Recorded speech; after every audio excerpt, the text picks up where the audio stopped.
खुलुमबाय।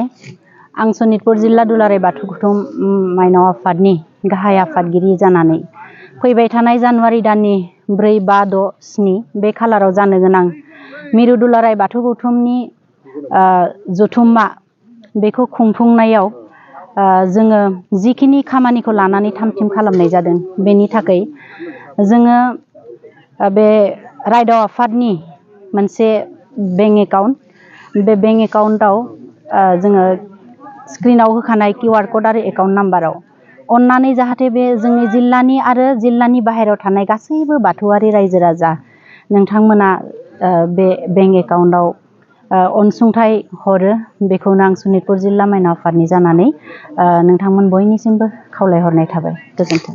बाथौ महासभार 13 नং माह अधिवेशনৰ লাইখুটা স্থাপন কৰা হ'ল। খুব ডাঙৰকৈ প্ৰগ্ৰাম হ'ব। শোণিতপুৰ জিলাৰ ইতিহাসত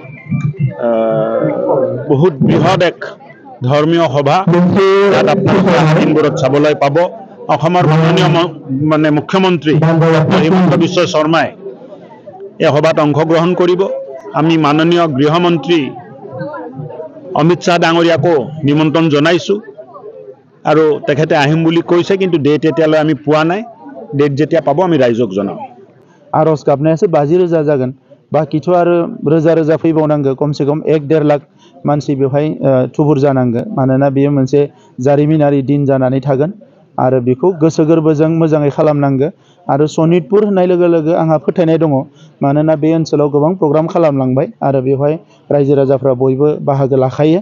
आं मिजिं थिदों इखालिबो साननायनिख्रुइ गोबां बांसिन सुबुङानो बेवहाय बाहागो लाफैगोन।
Yeah.